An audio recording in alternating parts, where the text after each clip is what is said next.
जैसे जैसे उम्र बढ़ती है खाना करना है आधा, पानी करना है दुगना, एक्सरसाइज करनी है 3 गुना और हंसना है 4 गुना। नमस्ते, सत श्री अकाल। मेरा नाम है डॉक्टर अदिति भसीन।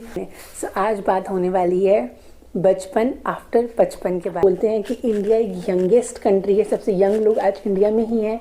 वो टाइम भी दूर नहीं है जब वो सारे यंग लोग जो है मिडिल एज और ओल्ड एज पॉपुलेशन में चले जाएंगे और इंडिया में ओल्ड एज या मिडिल एज की प्रॉब्लम्स जो है एक कॉमन प्रॉब्लम्स होंगी। तो अब हम बात कर लेते हैं कि ऐसा क्या लाइफस्टाइल आपको अभी अपनाना चाहिए जो आपकी मिडिल एज से जब आप ओल्ड एज में जाएं तो आप एक हेल्दी लाइफस्टाइल जी सकें। कोई भी बेड बाउंड नहीं रहना चाहता और किसी को कोई भी बीमारी है तो कोई ये नहीं चाहता कि मैं उससे किसी चीज़ से रुक जाऊं, कि अपनी लाइफ को रोक दूं, है ना। तो आज हम बात करेंगे कि आप अपनी लाइफ को हेल्दी कैसे रख सकते हैं, क्या क्या प्रॉब्लम्स हैं जिनके लिए आपको प्रिपेयर्ड रहना चाहिए, क्या क्या प्रॉब्लम्स हैं जिनको आपका लाइफस्टाइल चेंजेस जो है अवॉइड कर सकते हैं, और फिर बात करेंगे कि आज के टाइम में मेंटल हेल्थ की क्या इंपॉर्टेंस है। ऐसी होती हैं जो एजिंग का ही एक पार्ट होती है, जैसे हर एक मशीन की एक एज होती है, ऐसी बॉडी में भी कुछ ऐसी चीज़ें हैं जो टाइम के साथ थोड़ी सी रिपेयर हो जाती हैं या फिर थोड़ी सी रीजनरेट टाइम से नहीं हो पाती। तो कुछ प्रॉब्लम्स एजिंग की हैं। सो आज हम बात करते हैं कि कॉमन प्रॉब्लम्स एजिंग की क्या होती हैं। सबसे फर्स्ट मैं रखना चाहती हूँ कैटरैक्ट को। कैटरैक्ट एक आई की बीमारी है जिसको हम बोलते हैं मोतिया आ गया है ना, मोतिया बन गया आँखों में। सो ये इंडिया में सबसे कॉमनेस्ट कॉज है। मैं इसके लिए आप लोगों को अवेयर करना चाहती हूँ फर्स्ट ऑफ ऑल, इसलिए बिकॉज ये सबसे कॉमनेस्ट कॉज है ब्लाइंडनेस की इंडिया में, और इससे ब्लाइंडनेस कम्प्लीटली प्रिवेंट कर सकते हैं अगर हम टाइम से इसको दिखा लें डॉक्टर को, स्पेशली अगर हम इसको टाइम से एड्रेस कर पाएँ। सो फर्स्ट इज इस चीज़ को इग्नोर ना करें, बिकॉज एक बार वो प्रोग्रेसिव स्टेजेस में आ जाता है फिर सर्जरी के अलावा ऑप्शंस नहीं बचते, या फिर ऐसा भी होता है कि सर्जरी करनी पड़ती है और उसके बाद भी हम आई साइट को नहीं बचा पाते। So first commonest problem is cataract. Second problem is glaucoma. Glaucoma में जो है आईज में कुछ प्रेशर पड़ता है। सो सेकेंड कॉमन कॉज जो है ग्लूकोमा होती है एजिंग की वजह से। थर्ड इज ऑस्टियोपोरोसिस, जिसको हम बोलते हैं जोड़ों की दर्द, ये कॉमन होती है ओल्ड एज में।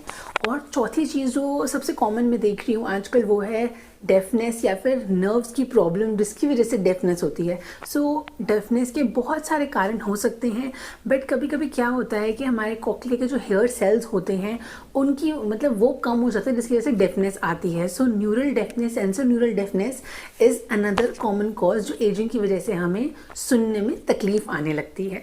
सो ये कुछ कॉजेज़ हो गई एजिंग की वजह से, बट कुछ ऐसी भी प्रॉब्लम्स होती हैं जिनको हम पूरी ज़िंदगी ढोते हैं और उनको ठीक से ना ट्रीट करने की वजह से या फिर उन पर ठीक से ना ध्यान देने की वजह से ओल्ड एज में वो प्रॉब्लम्स हमें बढ़ जाती हैं, उनकी कॉम्प्लिकेशंस आने लगती हैं। One of the commonest problem in India is type 2 diabetes.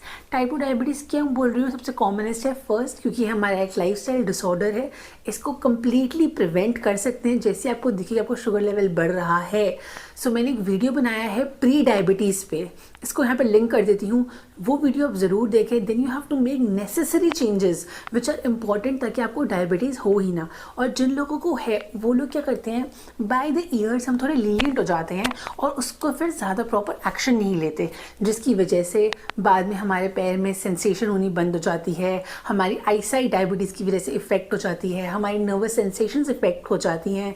सो ये सब चीज़ों को प्रिवेंट करने के लिए it is very important you keep in check diabetes.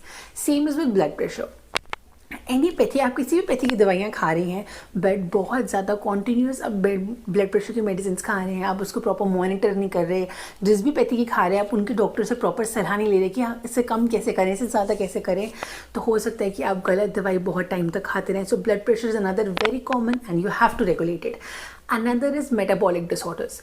Metabolic disorders अभी ये नहीं कहूँगी इंडिया में कॉमनेस्ट हैं, but for thyroid I would say कि प्लीज़ इसको मैनेज किया जाए, है ना। आप ध्यान रखें, ये कुछ ऐसी बीमारियां जो जल्दी से ठीक नहीं होती, लाइफ लॉन्ग आपको फॉलो करती हैं, बट अगर इनका ध्यान नहीं रखेंगे तो ये एक से अनेक बीमारियां पैदा करने की ताकत रखती हैं। So you should be aware of them and vigilant of them.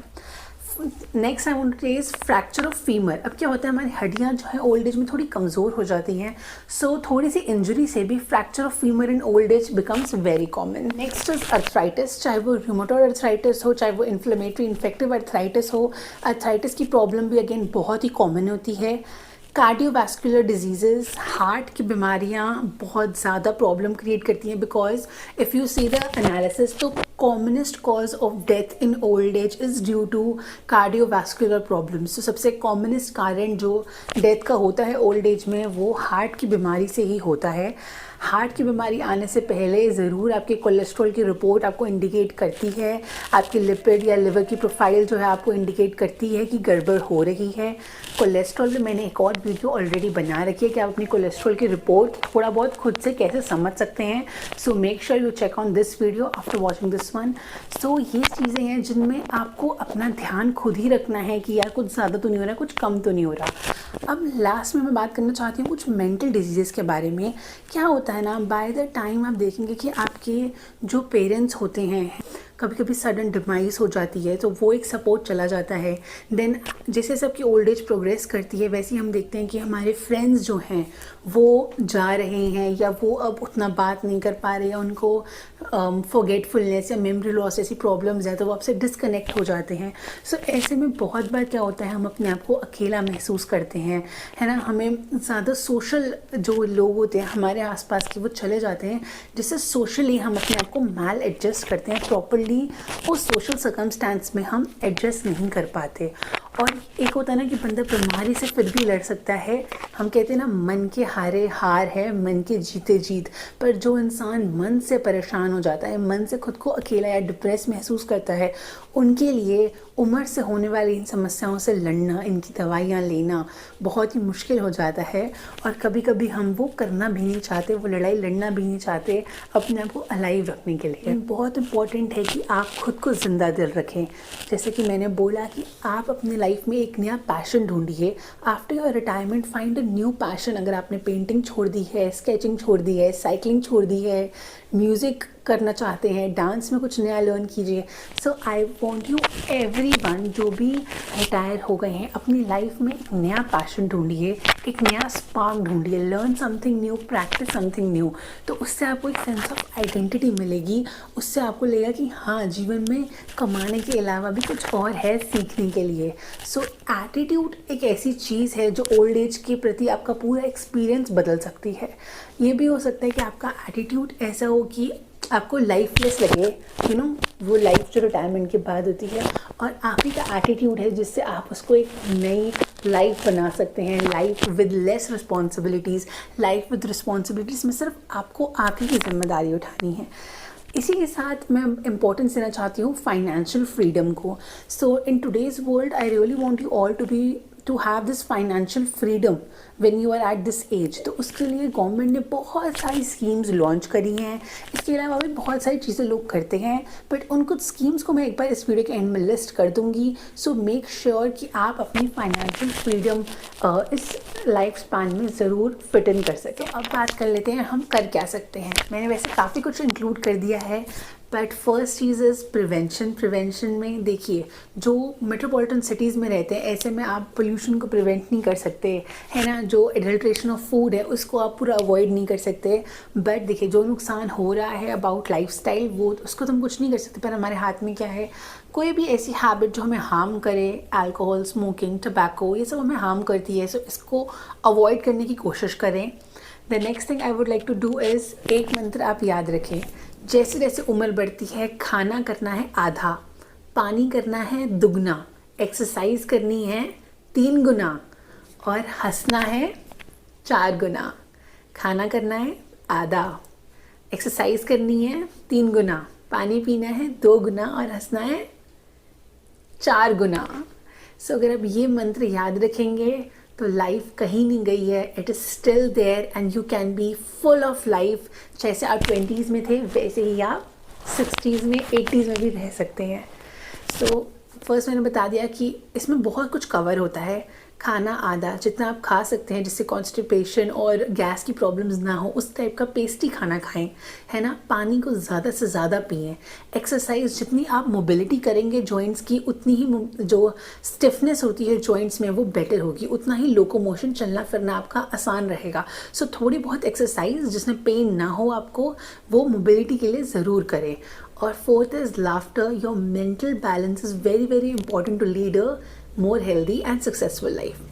Second thing I want you to do is screening.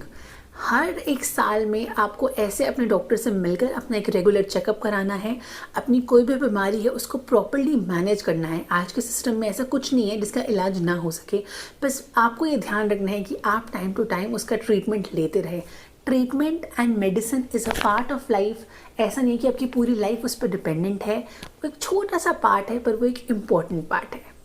And last I want to say is rehabilitation. You have to rehabilitate yourself to the best of your living. ऐसे बहुत सारे patients देखती हूँ जिनकी physical problems यानी कि physical चीज़ें तो चल ही रही हैं, साथ में मेंटली पीपल बहुत ज़्यादा डिस्टर्ब्ड हैं। हमारे घर में ही ऐसे लोग होते हैं जो बहुत डिस्टर्ब्ड होते हैं, मेंटली बहुत परेशान होते हैं लाइफ से, और उनको नहीं समझ में आ रहा कि कैसे और क्या करें।